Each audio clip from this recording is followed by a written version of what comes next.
Welcome back to CBS Mornings Plus, and a very big question. What will it take to end the war in Ukraine? Now, 3.5 years old, and people on both sides have lived through the horrors of a modern 21st century military conflict, a human toll that is absolutely immense. Hundreds of thousands killed, many more wounded, families torn apart on both sides of the line. Russian forces recently making gains, and they now occupy around a fifth of Ukraine, and they're pushing to control even more, even as we speak. Still up in the air. What do both sides want in this whole equation? Would Vladimir Putin be satisfied with taking the land he has, or maybe a little less, or maybe a little more? And what guarantees could Ukraine need for peace to be at hand? What about never joining NATO? What about a security guarantee short of NATO?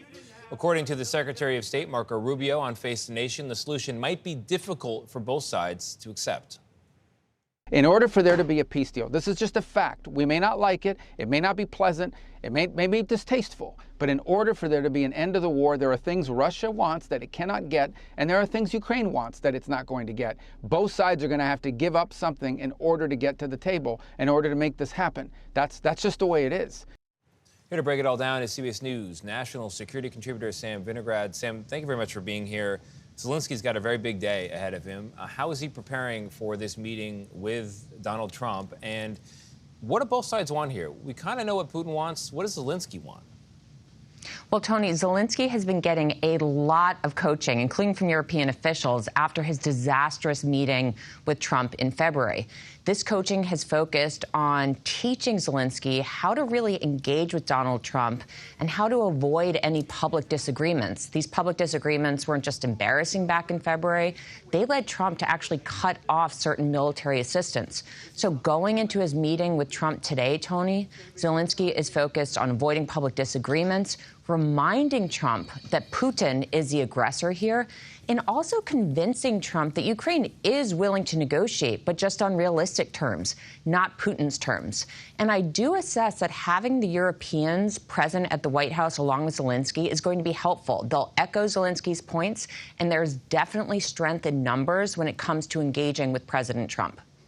So, Sam, we've had a few days to digest Friday's meeting. What was your read on Trump's reception of Putin, and how does that play into the optics of today's big meeting?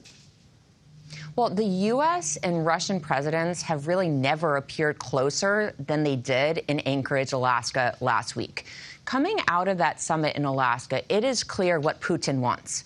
Putin wants to hold on to territory that he seized in this illegal invasion of Ukraine because he really views Ukraine as part of Russia. Putin also wants to avoid Ukraine ever joining NATO. He wants Russian to be the official language in Ukraine and several other demands. Those don't jibe with what President Zelensky wants in order to end this war, and that's going to be a key point of conversation at the White House today. Sam, one of the pillars of order around the world after World War II was that no bigger, stronger country can redraw another country's borders by use of force. That's what Russia would be doing here if it got land. How can Europe, how can America allow Russia to keep this land without toppling everything that's held the world together for the last 75 years? Well, Tony, and a really important point here is that President Trump is focused on making a deal to end this war. But it needs to be a good deal to end this war so that Russia doesn't just take a beat, rearm, and invade Ukraine again.